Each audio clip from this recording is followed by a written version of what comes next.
আমি তার ছোট বোন জামাই প্লাস পড়শি। তো এতদিন ধরে দেখতেছি যে এই নিউজ চলছে, এ ওর দোষ করতেছে, ও ওর দোষ করতেছে, এ দোষী, ও মাস্তান, ও সাদাবাজ। আসলে এগুলো কিছুই না, এগুলো একটা ভিত্তিহীন। যেমন আজকে যদি দেলোয়ারের নাম যদি বাজারে বা এই গ্রামে বা সর্বত্রই আপনি যদি সাক্ষাৎকার নেন, সবার কাছে পাবেন যে দেলোয়ার একটা ভালো মানুষ।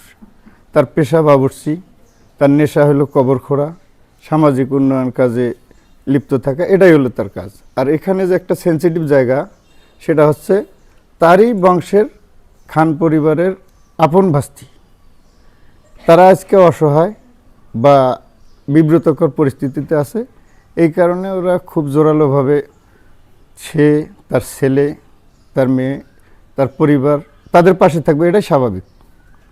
আর ভুক্তভোগী যারা বলতেছি আমরা, যেমন মর্জিনা, তারপর মুন্নি, মুস্তাকিম, এরা আসলে আব্দুল মজিদ খানের সন্তান।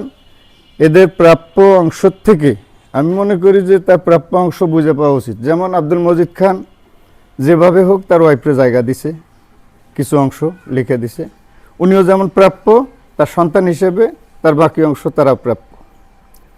দ্বিতীয় কথা, এখানে যেটা হয়েছে সেটা সরজমিনে যদি আপনারা তদন্ত করে দেখেন, তাহলে দেখবেন যে এখানে কোনো কিছু নিয়ে মারামারি লাগে নাই বা ঝগড়া লাগে নাই, কোনো কিছু হয় নাই। শুধু একটা রেশারেশির বসে তার সম্পদ বুঝায় না দেওয়া বা বুঝায় না পাওয়া, এই জিনিসটাই ঘটছে।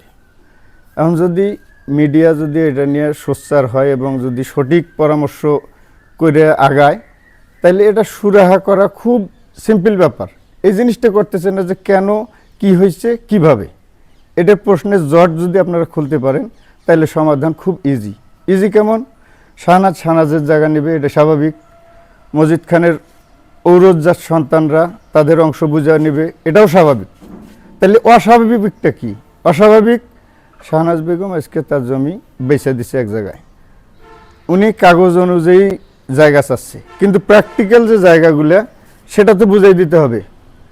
আজকে সিটি কর্পোরেশনের রাস্তায় জায়গা গেছে, এখান থেকে আপনার মাপ যাবে।